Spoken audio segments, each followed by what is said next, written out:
Big boss കാണുന്നവർക്കെല്ലാം മനോരോഗികളാണോ എന്ന് ചോദിക്കുമ്പോൾ സത്യത്തിൽ അല്ല എന്നുള്ളതാണ് അതിൻ്റെ ഉത്തരം. കാരണം ബിഗ് ബോസ് നമ്മൾ കണ്ടു തുടങ്ങിയാൽ, അല്ലെങ്കിൽ അത് ഒരാൾ കണ്ടു തുടങ്ങിയാൽ അയാളെ എങ്ങനെ കാഴ്ചക്കാരനെ പിടിച്ചു നിർത്തണം, കാഴ്ചക്കാരൻ എങ്ങനെയാണ് അതിൽ ഹൂക്ക്ഡ് ആകുന്നത്, അതിനുവേണ്ടി എന്തൊക്കെയാണ് ശാസ്ത്രീയമായി ചെയ്യേണ്ടത് എന്നുള്ളത് മനസ്സിലാക്കി ഡിസൈൻ ചെയ്തിരിക്കുന്ന ഒരു പ്രോഗ്രാമാണ് ബിഗ് ബോസ് എന്ന് പറയുന്നത്. വളരെ ശാസ്ത്രീയമായി ഒരു സൈക്കോളജിക്കൽ തിയറിയുടെ അടിസ്ഥാനത്തിൽ വളരെ കെയർഫുള്ളായി കാലിബ്രേറ്റ് ചെയ്ത് വെച്ചിരിക്കുന്ന ഒരു മാനസിക അടിത്തറയുള്ള ഒരു പ്രോഗ്രാമാണ് ബിഗ് ബോസ് എന്ന് പറയുന്നത്. 1950s കേവ് എക്സ്പെരിമെൻ്റ് എന്ന് പറഞ്ഞ് സൈക്കോളജിയിൽ തന്നെ ഒരു സോഷ്യൽ സൈക്കോളജി റിലേറ്റഡ് ആയിട്ട് വളരെ പോപ്പുലറായ, ഇന്നും ആധികാരികമായി സൈക്കോളജിസ്റ്റുകൾ റെഫർ ചെയ്യുന്ന ഒരു എക്സ്പെരിമെൻറ്റിലൂടെ ഇന്ന് നമ്മൾ ബിഗ് ബോസിൽ കാണുന്ന പല ചലഞ്ചസും അതുപോലെ തന്നെ അത് ഒരു ഗ്രൂപ്പ് ഡിവൈഡ് ചെയ്യുന്ന രീതിയും ഒക്കെ പരീക്ഷിച്ച് അതിനെപ്പറ്റി ശാസ്ത്രീയമായ തിയറി ഡെവലപ്പ് ചെയ്ത് എസ്റ്റാബ്ലിഷ്ഡ് ആയിട്ടുള്ള ഒരു സംഗതി നമ്മൾ ഇന്ന് ടെലിവിഷനിലൂടെ കാണുകയും അത് പരിചയിക്കുകയും ചെയ്യുകയാണ് ഇപ്പോൾ സംഭവിച്ചുകൊണ്ടിരിക്കുന്നത്. അപ്പോൾ അത്തരത്തിലൊരു പ്രോഗ്രാം ബിഗ് ബോസ് അല്ലാതെ ഇനി മറ്റൊരു പ്രോഗ്രാം വരികയാണെങ്കിൽ മലയാളികളെന്നല്ല, മനുഷ്യനെന്ന നിലയിൽ എല്ലാവരും അത് കാണാനുള്ള ഒരു വ്യഗ്രത, താല്പര്യം അത് തീർച്ചയായിട്ടും ഉണ്ടാക്കിയെടുക്കാൻ നമുക്ക് സാധിക്കും. അതിൻ്റെ കാരണം എന്ന് പറയുന്നത് അതിൻ്റെ പുറകിലുള്ള മനഃശാസ്ത്ര രീതികളാണ്. അതിൻ്റെ പുറകിലുള്ള കാരണങ്ങൾ മുഴുവനും തിയററ്റിക്കലി എസ്റ്റാബ്ലിഷ്ഡ് ആയിട്ടുള്ള കാരണങ്ങളാണ്. അതുകൊണ്ട് തന്നെ ഒരു പക്ഷേ ബിഗ് ബോസ് പോലുള്ള പരിപാടികൾ വന്നു കഴിഞ്ഞാൽ അത് കാണാൻ ആൾക്കാർ ഇനിയും ഉണ്ടാകും എന്നുള്ളതാണ് സത്യം.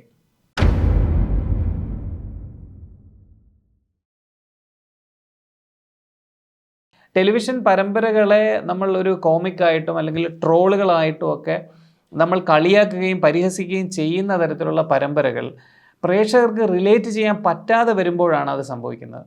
ഒരുപക്ഷെ പ്രേക്ഷകർക്ക് റിലേറ്റ് ചെയ്യാൻ പറ്റുന്നവർക്കാണെങ്കിൽ അതിലെ നായകനും നായികയും തീർച്ചയായിട്ടും അവർക്ക് അവരുടെ ഹൃദയത്തോട് ചേർത്ത് വെക്കുന്ന തരത്തിലുള്ള നായകനും നായികയുമായിരിക്കും. ഇപ്പോൾ ബിഗ് ബോസിൽ തിരിച്ചു വന്നാൽ ബിഗ് ബോസിൽ പങ്കെടുക്കുന്ന എല്ലാവരോടും നമുക്ക് ഇതേ തീവ്രതയിലുള്ള ഒരു സ്നേഹവും ഒരു അഭികാമ്യവും അതുപോലെ തന്നെ അവരോടൊരു ഒരു ഒരു എമ്പതിയും നമുക്ക് തോന്നാറില്ല. അതിൻ്റെ പ്രധാനപ്പെട്ട കാരണം ആ കണ്ടസ്റ്റൻറ്റുകൾ ആ പറയുന്ന ബിഗ് ബോസ് പോലെയുള്ള ഒരു ഷോയ്ക്കകത്ത് എത്രത്തോളം ആക്റ്റീവായി അതിനകത്ത് പാർട്ടിസിപ്പേറ്റ് ചെയ്യുന്നു, അവർ എത്രത്തോളം സത്യസന്ധതയോടുകൂടി കാര്യങ്ങളെ തുറന്ന് സംസാരിക്കുന്നു, അവരുടെ ജീവിതത്തെ അവർ മറ്റുള്ളവരുടെ മുമ്പിൽ തുറന്ന് പറയാൻ സന്നദ്ധത കാണിക്കുന്നു. ആ പറച്ചിലുകൾ കാണുന്നവർക്ക് അവരുടെ ജീവിതവുമായി എത്രത്തോളം ശക്തമായി റിലേറ്റ് ചെയ്യാൻ പറ്റുന്നു എന്നുള്ളിടത്താണ് യഥാർത്ഥത്തിൽ ബിഗ് ബോസിനകത്തുള്ള കണ്ടസ്റ്റൻറ്റുകളുടെ വിജയം നിർണ്ണയിക്കപ്പെടുന്നത്.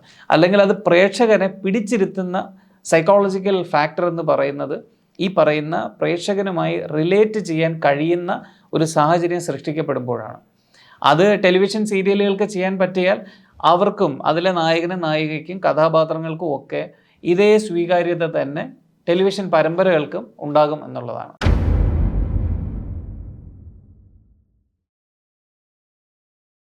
ബിഗ് ബോസിൻ്റെ ഏറ്റവും വലിയ പ്രത്യേകത എന്ന് പറയുന്നത് അതിനകത്ത് കോൺഫ്ലിക്റ്റുകൾ ഉണ്ടാകുന്നു എന്നുള്ളതാണ്. അത് സ്വാഭാവികമായി ഉണ്ടാകുന്ന കോൺഫ്ലിക്റ്റുകളല്ല, ഉണ്ടാക്കിയെടുക്കുന്ന കോൺഫ്ലിക്റ്റുകളാണ്. അപ്പോൾ ഈ ഉണ്ടാക്കിയെടുക്കുന്ന കോൺഫ്ലിക്റ്റ് ഇപ്പോൾ നമുക്ക് തന്നെ അറിയാം, നമ്മുടെ ജീവിതത്തിൽ ഉണ്ടാകുന്ന കോൺഫ്ലിക്റ്റുകൾ വളരെ സ്വാഭാവികമായി ഉണ്ടാകുന്ന കോൺഫ്ലിക്റ്റുകളാണ്. പലപ്പോഴും അത് പല ആൾക്കാരെയും ആ മൊമെൻറ്റിനെ മാനേജ് ചെയ്യുക എന്ന് പറയുന്നത് ചിലപ്പോൾ സാധിച്ചെന്ന് വരത്തില്ല. ഒരുപക്ഷെ നമ്മളൊരു യാത്ര ചെയ്യുമ്പോൾ പെട്ടെന്നൊരു ആൾ നമ്മളെ തെറി വിളിക്കുന്നു, ഇതൊരു കോൺഫ്ലിക്റ്റ് ഉണ്ടാകുന്ന ഒരു സിറ്റുവേഷനാണ്. നമുക്കിത് എങ്ങനെ ഹാൻഡിൽ ചെയ്യുമെന്ന് ഒരുപക്ഷെ ആ സമയത്ത് അറിയില്ല. അതേസമയം ബിഗ് ബോസ് പോലെ ഒരു ഷോയിൽ പല തരത്തിലുള്ള വെറൈറ്റി ഓഫ് കോൺഫ്ലിക്റ്റുകൾ ജനറേറ്റഡ് ആയിക്കൊണ്ടേയിരിക്കുകയാണ്. ഓരോ ദിവസവും ഓരോ ചലഞ്ചുകൾ വരുന്നു, കോൺഫ്ലിക്റ്റുകൾ ഉണ്ടാകുന്നു. ഇത് കാണുന്ന പ്രേക്ഷകനെ സംബന്ധിച്ചിടത്തോളം ഇതൊരു ലേണിംഗ് എക്സ്പീരിയൻസ് ആണ്. കാരണം അയാളുടെ ജീവിതത്തിൽ ഇതുപോലെ ഒരെണ്ണം വന്നാൽ ഏത് രീതിയിൽ ഏറ്റവും ഭംഗിയായി ഇതിനെ മാനേജ് ചെയ്യാം എന്ന് കാണാൻ പറ്റുന്ന ഒരു സാഹചര്യമാണ് ബിഗ് ബോസിനകത്ത് പ്രേക്ഷകന് കിട്ടുന്നത്. ഈ ഒരു ലേണിംഗ് എക്സ്പീരിയൻസ് ഉള്ളത് കൊണ്ട് തന്നെ മറ്റൊരു ടെലിവിഷൻ പരമ്പരയ്ക്ക് നമുക്കറിയാം അതൊരു ഫിക്ഷനാണ്, അതൊരു കഥയാണ് എന്നുള്ളത് നമുക്കറിയാം. പക്ഷേ ഇവിടെ കോൺഫ്ലിക്റ്റ് എന്ന് പറയുന്നത് യാന്ത്രികമായി ഉണ്ടാക്കുന്നതാണെങ്കിലും അത് മാനേജ് ചെയ്യുന്നത് ഒരു റിയാലിറ്റി ഉണ്ട്. അതുകൊണ്ടാണ് ബിഗ് ബോസിൻ്റെ റിയാലിറ്റി ഷോ എന്ന് പറയുന്ന റിയാലിറ്റി എന്ന് പറയുന്നത് അവിടെയാണ് വരുന്നത്. ആ reality is A learning experience for all the viewers. അത് നമുക്ക് ഒരു തരത്തിലുള്ള ഒരു കഥാർസിസ് ഫീല് തരും. ഒരു പക്ഷേ എനിക്കിതുപോലെ ഒരു സാഹചര്യം വന്നാൽ, ഞാൻ ഇതുപോലെ ചെയ്താൽ ഇതായിരിക്കും റിസൾട്ട്. അതിനകത്തുള്ള കണ്ടസ്റ്റൻസ് മുഴുവനും അതിനോട് പല രീതിയിലായിരിക്കും അതിനകത്ത് റിയാക്ട് ചെയ്യുന്നത്. ഈ റിയാക്ഷൻ നമുക്ക് കിട്ടുക എന്ന് പറയുന്നത് ഒരു ലക്ഷറിയാണ്. ഒരു പ്രേക്ഷകനെ സംബന്ധിച്ചിടത്തോളം ഒരു ലക്ഷറിയാണ്. 10 പേരുണ്ടെങ്കിൽ 10 റിയാക്ഷനാണ് നമുക്ക് കിട്ടുന്നത്. ഈ 10 റിയാക്ഷൻ കിട്ടുമ്പോൾ നമുക്കത് തരുന്ന ഒരു ഐ ഓപ്പണിംഗ് എക്സ്പീരിയൻസ് എന്ന് പറയുന്നത് വളരെ വലുതാണ്.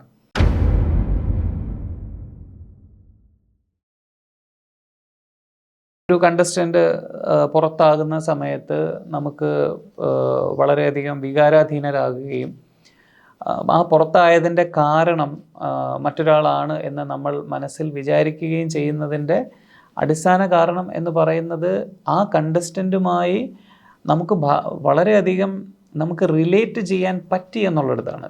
കാരണം ആ കണ്ടസ്റ്റൻ്റ് ഉയർത്തിപ്പിടിച്ച ഒരു മൂല്യബോധം, അത് എന്നോടൊപ്പമുള്ള ഒരു മൂല്യബോധമാണ്. അത് മോഹൻലാൽ എന്ന് പറയുന്ന ഒരു സ്റ്റാറിനോടുള്ള മൂല്യബോധമല്ല. കാരണം അദ്ദേഹത്തിൻ്റെ മൂല്യബോധത്തെ എനിക്ക് കാണാൻ കഴിഞ്ഞിട്ടില്ല ഇതുവരെ. അദ്ദേഹം ടെലിവിഷനിലും അതുപോലെ സിനിമയിലും ക്യാരക്ടേഴ്സിനെ അഭിനയിക്കുകയും അതിലൂടെ ഒരു പ്രതിഭ ആകുകയും ചെയ്ത ഒരു വ്യക്തിയാണ്. പക്ഷേ മോഹൻലാൽ എന്ന് പറയുന്ന വ്യക്തിയുമായി എനിക്ക് റിലേറ്റ് ചെയ്യാൻ പറ്റിയിട്ടില്ല. അദ്ദേഹം എൻ്റെ മൂല്യബോധവുമായി ഒത്തുപോകുന്ന ഒരാളാണോ എന്ന് എനിക്ക് കാണാൻ കഴിഞ്ഞിട്ടില്ല ഇതുവരെ. അതുകൊണ്ട് തന്നെ ഞാനും അദ്ദേഹവും, ഞാൻ എന്ന് പറയുന്നത് ഇവിടെ ഒരു പ്രേക്ഷകൻ എന്നുള്ള രീതിയിലാണ്. പ്രേക്ഷകനും അവിടെ മോഹൻലാൽ എന്ന് പറയുന്ന ഒരു സ്റ്റാർഡം ഉള്ള ഒരു ആക്ടറിനെ സംബന്ധിച്ചിടത്തോളം ദൂരം വളരെ കൂടുതലാണ്. അതേസമയം ബിഗ് ബോസിലെ കണ്ടസ്റ്റൻറ്റും പ്രേക്ഷകനും തമ്മിലുള്ള ദൂരം എന്ന് പറയുന്നത് ഇല്ല എന്ന് വേണമെങ്കിൽ പറയാം. അത്രത്തോളം നമുക്ക് റിലേറ്റ് ചെയ്യാൻ പറ്റുന്ന കണ്ടസ്റ്റൻസ് പുറത്തു പോകുമ്പോഴാണ് ഇത്തരത്തിലുള്ള ഒരു വൈകാരികമായ പ്രകടനം ഉണ്ടാകുന്നത്. പ്രേക്ഷകരുടെ ഭാഗത്തു നിന്നും വൈകാരികമായ പ്രകടനം നമുക്കുണ്ടാകുന്നത്. മോഹൻലാൽ എന്ന് പറയുന്ന ഒരു വ്യക്തി നേരിട്ട് ചെയ്തതല്ല എന്ന് കൺവിൻസ് ചെയ്യാൻ പറ്റാത്തത് കൊണ്ടാണ് അത് സംഭവിക്കുന്നത്. കാരണം മോഹൻലാലിനേക്കാൾ കൂടുതൽ വിശ്വാസ്യത ആ കണ്ടസ്റ്റൻറ്റുമായി ഇവർക്ക് മാനസികമായി ഉണ്ടായത് കൊണ്ടാണ് അത് സംഭവിക്കുന്നത്. അതിനുള്ള സാഹചര്യം ബിഗ് ബോസിനകത്ത് അവരുടെ പെരുമാറ്റത്തിലൂടെ, അവരുടെ ദൈനംദിന ഇടപെടലുകളിലൂടെ ആ കണ്ടസ്റ്റന്റുകൾക്ക് ഉണ്ടാക്കിയെടുക്കാൻ സാധിച്ചു എന്നുള്ളതാണ്. കാരണം മോഹൻലാൽ പ്രേക്ഷകനുമായി അത്രത്തോളം ഇടപെടുന്നില്ല. അതേസമയം കണ്ടസ്റ്റൻറ്റുകൾ പ്രേക്ഷകരുമായി ദിനം പ്രതി അവരെ മനസ്സിലാക്കിക്കൊണ്ടിരിക്കുകയാണ്. പ്രേക്ഷകൻ ആരാണ്, അല്ലെങ്കിൽ ഈ കണ്ടസ്റ്റൻ്റ് ആരാണ്, എങ്ങനെയുള്ള വ്യക്തിയാണ്, അയാൾ ഏത് തരത്തിൽ എന്ത് സംസാരിക്കും, അയാൾ എന്തുകൊണ്ടാണ് ചില പ്രത്യേക രീതിയിൽ പെരുമാറുന്നത്, എന്തുകൊണ്ട് അയാൾ ദേഷ്യപ്പെടുന്നു, അയാൾക്ക് എപ്പോൾ ദേഷ്യം ഉണ്ടാകും, അയാൾ എപ്പോൾ സങ്കടം വരും, അയാൾ എപ്പോൾ കരയും, അയാൾ കരഞ്ഞാൽ അതിൻ്റെ കാരണം എന്താണ്. ഇങ്ങനെ പ്രേക്ഷകനെ സംബന്ധിച്ചിടത്തോളം ബിഗ് ബോസിലെ കണ്ടസ്റ്റൻറ്റുകൾ ചെയ്യുന്നത് എന്തുകൊണ്ടാണ് എന്നുള്ളതിന് കൺവിൻസിംഗ് ആയ ഉത്തരം മുമ്പിലുണ്ട്. പക്ഷേ മോഹൻലാൽ വന്ന് അവരെ ഔട്ടാക്കുന്ന സമയത്ത് എന്തുകൊണ്ട് ഔട്ടാക്കി എന്നുള്ളതിന്, അല്ലെങ്കിൽ നമുക്കൊരു റീസണിങ് അവിടെ കറക്റ്റ് ആകുന്നില്ല എന്നുള്ളിടത്താണ് അദ്ദേഹത്തോടൊരു ദേഷ്യം തോന്നുകയും അല്ലെങ്കിൽ അദ്ദേഹമാണ് ഇതിൻ്റെ കാരണം എന്ന് മനസ്സിൽ തോന്നാനുള്ള സംഗതി ഉണ്ടാകുകയും ചെയ്യുന്നത്.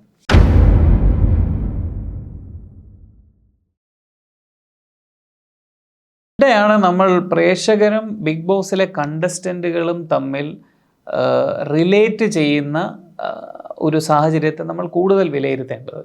നമ്മൾ ഒരാളുമായി പരിചയപ്പെടുന്നു, പുതിയൊരാളുമായി പരിചയപ്പെടുന്നു. ആ പരിചയപ്പെടുന്ന വ്യക്തിയുമായി നമ്മളൊരു അടുപ്പം സൃഷ്ടിക്കുന്ന സമയത്ത് ഇത് നമ്മൾ തന്നെയാണ് എന്ന് തോന്നുന്ന, അല്ലെങ്കിൽ അവിടെ നിൽക്കുന്നത് ഞാൻ തന്നെയാണ്, അയാൾക്ക് ഒരുപക്ഷെ അയാൾ ചെയ്യുന്ന എന്ത് കാര്യങ്ങൾക്കും പുറകിൽ ഒരു കാരണമുണ്ടാകും. ആ കാരണത്തിൻ്റെ പുറകിലുള്ള മൂല്യബോധം എന്ന് പറയുന്നത് ഞാനത് ശരിയാണ് എന്ന് വിശ്വസിക്കുന്ന സ്ഥലത്താണ് അയാൾ ചെയ്യുന്ന എന്ത് കാര്യത്തെയും ന്യായീകരിക്കാൻ നമ്മൾ തയ്യാറെടുക്കുന്നത്. ഇപ്പോൾ ഉദാഹരണത്തിന് നമുക്ക് ഏറ്റവും അടുത്ത് അറിയാവുന്ന ഒരുപക്ഷെ നമ്മുടെ വീട്ടിൽ നമ്മുടെ മക്കൾ, അല്ലെങ്കിൽ ഹസ്ബൻഡ്, വൈഫ്, ഇവരൊക്കെ എന്ത് ചെയ്താലും അത് സമൂഹത്തിൻ്റെ കോഡ് ഓഫ് കോണ്ടക്റ്റ് തെറ്റിയിട്ടാണ് അവർ ചെയ്തതെങ്കിൽ പോലും നമ്മൾ അവരെ സപ്പോർട്ട് ചെയ്യുകയും അവരെ ന്യായീകരിക്കുകയും ചെയ്യുന്നതിൻ്റെ പുറകിലുള്ള അതേ മനഃശാസ്ത്രം തന്നെയാണ് ഇവിടെയും വർക്ക് ചെയ്യുന്നത്. കണ്ണിൽ മുളകരച്ച് തേക്കുന്ന ഒരു സാഹചര്യം, ആ സമയത്ത് അയാൾ ചെയ്തതിനെ ന്യായീകരിക്കാൻ തോന്നുന്ന വിധത്തിലുള്ള റിലേറ്റബിൾ നേച്ചർ അവർക്ക് സൃഷ്ടിക്കാൻ സാധിച്ചു എന്നുള്ളിടത്താണ് അവിടെ അവരുടെ വിജയം വരുന്നത്. അതുകൊണ്ടാണ് അവർക്ക് ആ ഒരു ഫാൻ ഫോളോയിങ് അവിടെ ഉണ്ടാകുന്നത്. കാരണം നമ്മൾ കാണുന്നത് കണ്ണിൽ മുളകരച്ച് തേക്കുന്നത് ഇൻസിഡൻറ്റ് മാത്രമാണ് നമ്മൾ കാണുന്നത്. പക്ഷേ പ്രേക്ഷകനെ സംബന്ധിച്ചിടത്തോളം അയാൾ അത് ചെയ്തത് തെറ്റായില്ല എന്ന ഒരു തോന്നൽ ഉളവാക്കാൻ സാധിക്കുന്നു എന്നുള്ളതാണ് ബിഗ് ബോസ് പോലെയുള്ള ഒരു റിയാലിറ്റി ഷോയിൽ വളരെ സെലക്റ്റീവായി ഫ്രെയിമുകൾ പ്രേക്ഷകരിലേക്ക് എത്തിക്കുമ്പോൾ ഉള്ള കോഗ്നിറ്റീവ് ബയാസ് കൊണ്ട് സംഭവിക്കുന്നത്.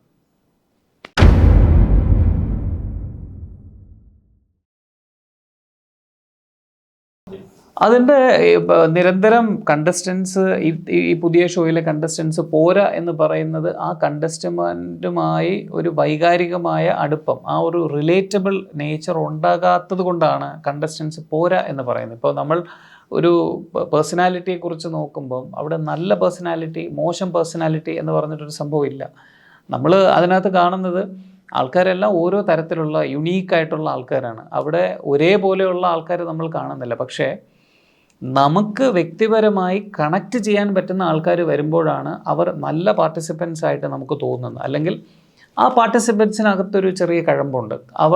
അവരുടെ ജീവിതം തുറന്നു പറയുകയും അവരുടെ ജീവിതാനുഭവം തുറന്ന് സംസാരിക്കുകയും ചെയ്യുമ്പോൾ നമുക്ക് പ്രേക്ഷകന് അവരുമായി ഒരു അടുപ്പം, ഒരു മാനസികമായ അടുപ്പം ഉണ്ടാക്കിയെടുക്കാൻ പറ്റുന്നു. അത്തരത്തിൽ അടുപ്പം ഉണ്ടാക്കിയെടുക്കാൻ പറ്റിയില്ല എങ്കിൽ കണ്ടസ്റ്റൻസ് പോരാ എന്ന് നമുക്ക് തോന്നും. അത് വളരെ സ്വാഭാവികമാണ്. ഇനി എന്തുകൊണ്ടാണ് ഇവർ വീണ്ടും കാണുന്നത്? കണ്ടസ്റ്റൻസ് പോരാ എങ്കിൽ പോലും കാണുന്നതിൻ്റെ പുറകിൽ ഇവർക്ക് ഈ പറയുന്ന ഒരു ലേണിംഗ് എക്സ്പീരിയൻസ് അവിടെ സംഭവിക്കുന്നു എന്നുള്ളത് കൊണ്ടാണ്. കാരണം ഇവർക്ക് ഇങ്ങനത്തെ ഒരു ഷോ കാണുന്നതോടുകൂടി ഇവർക്ക് താൽക്കാലികമായി ഇവരുടെ മനസ്സിലുള്ള സ്ട്രെസ്സുകളും ഇവരുടെ മനസ്സിലുള്ള പ്രശ്നങ്ങളും അവരുടെ ആശങ്കകളും ഒക്കെ ഒന്ന് മാറ്റിവെച്ച് കുറച്ച് സമയം ഇത്തരത്തിലുള്ള മറ്റൊരാളിന് സംഭവിക്കുന്ന വിഷമങ്ങൾ, അവർക്ക് സംഭവിക്കുന്ന കോൺഫ്ലിക്റ്റുകൾ അവരെങ്ങനെയാണ് കൈകാര്യം ചെയ്യുന്നത്, അത് ഞാൻ തന്നെ അല്ലേ എന്ന സംശയം, അല്ലെങ്കിൽ അത് ഞാൻ തന്നെ അല്ലേ എന്ന ഒരു മനസ്സിൽ അത്തരത്തിലുള്ളൊരു ചിന്തയുമായിട്ടാണ് പ്രേക്ഷകൻ ഇരുന്ന് കാണുന്നത്. ഞാൻ അതുപോലെയുള്ള ഒരു സാഹചര്യം, അത്തരത്തിലൊരു കോൺഫ്ലിക്റ്റ് വന്നാൽ ഞാൻ ഇതുപോലെ ആയിരിക്കുമോ പ്രതികരിക്കുന്നത്, എൻ്റെ പ്രതികരണം തന്നെ അല്ലേ അയാളും ചെയ്യുന്നത്? ഇത്തരത്തിലുള്ള ഒരു കണക്ഷൻ ഉണ്ടാകുന്നത് കൊണ്ടാണ് പ്രേക്ഷകൻ കണ്ടസ്റ്റൻസ് പോരാ എങ്കിൽ പോലും പ്രാഥമികമായി ഇത്തരത്തിലുള്ള ഒരു പരിപാടി കണ്ടുകൊണ്ടേയിരിക്കുന്നത്. അത് വളരെ സ്വാഭാവികമായി സംഭവിക്കുന്ന ഒരു സൈക്കോളജിക്കൽ ഫിനോമിനനാണ്.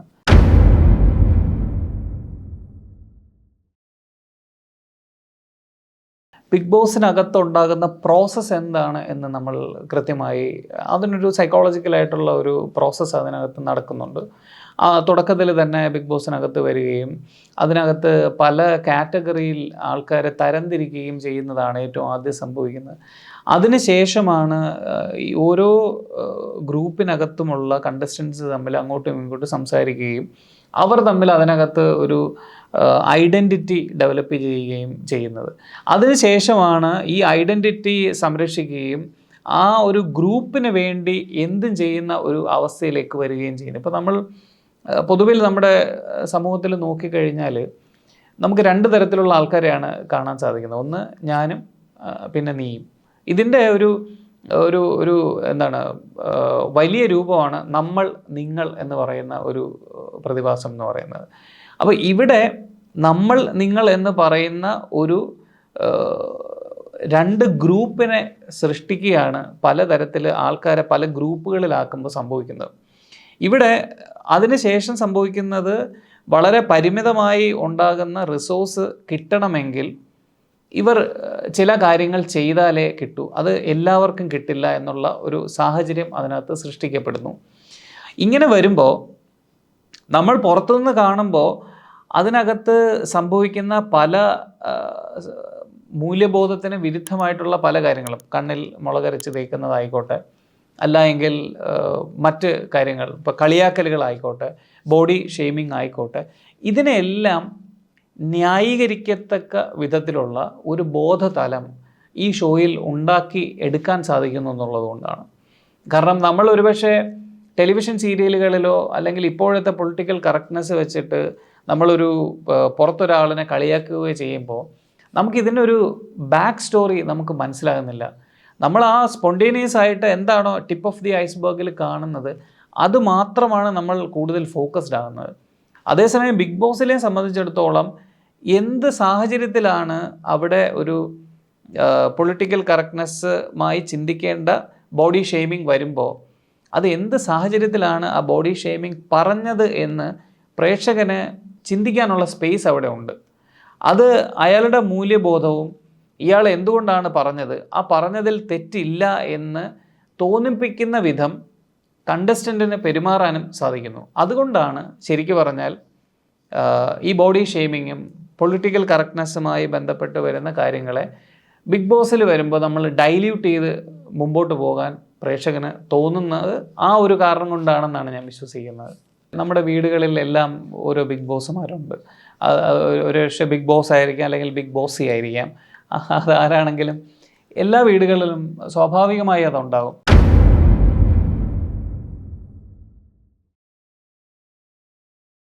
എനിക്ക് പലപ്പോഴും തോന്നുന്നത് ഈ ബിഗ് ബോസ് പോലെയുള്ള ഒരു റിയാലിറ്റി ഷോ എന്ന് പറയുന്നത് നമ്മുടെ സൊസൈറ്റിയുടെ ഒരു കഷണമായിട്ടാണ് എനിക്ക് തോന്നുന്നത്. സൊസൈറ്റിയുടെ ഒരു പീസാണ് ഈ ബിഗ് ബോസ് എന്ന് പറയുന്നത്.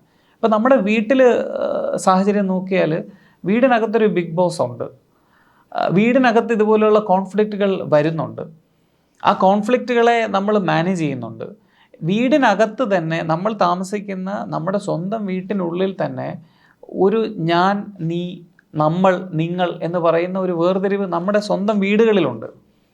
നമ്മൾ ജീവിക്കുന്ന സൊസൈറ്റിയിലുണ്ട്.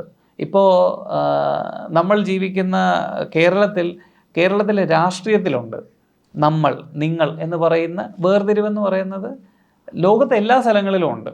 അപ്പോൾ ഇതിൻ്റെ ഒരു ചെറിയൊരു പീസാണ് ബിഗ് ബോസ് എന്ന് പറയുന്ന ഷോയിൽ വരുന്നത്. നമ്മുടെ ജീവിതവും ബിഗ് ബോസുമായിട്ടുള്ള പ്രധാനപ്പെട്ട വ്യത്യാസം എന്ന് പറയുന്നത് ബിഗ് ബോസിനകത്ത് നമ്മൾ ജീവിതത്തിൽ സ്വാഭാവികമായി സംഭവിക്കുന്ന കോൺഫ്ലിക്റ്റുകൾ ബിഗ് ബോസിനകത്ത് ആർട്ടിഫിഷ്യലി ക്രിയേറ്റ് ചെയ്യുന്നു എന്നുള്ളതാണ് അവിടുത്തെ ഒരു വൈരുദ്ധ്യം എന്ന് പറയുന്നത്. അത് ആ ഒരു ഷോയുടെ എൻ്റർടൈൻമെൻറ്റ് വാല്യൂവിന് വേണ്ടിയും ആ ഷോ ഡിസൈൻ ചെയ്തിരിക്കുന്ന രീതിക്കുമാണ് ആ ഒരു പ്രത്യേകത വരുന്നത്. അതുകൊണ്ട് തന്നെ ഇപ്പോൾ ബിഗ് ബോസ് മുന്നോട്ട് വെക്കുന്നത് എന്താണ് എന്ന് ചോദിച്ചു കഴിഞ്ഞാൽ ബിഗ് ബോസ് മുമ്പോട്ട് വെക്കുന്നത് നമ്മുടെ സമൂഹത്തിൻ്റെ ഒരു റിഫ്ലക്ഷനാണ് ബിഗ് ബോസ് മുമ്പോട്ട് വെക്കുന്നത്.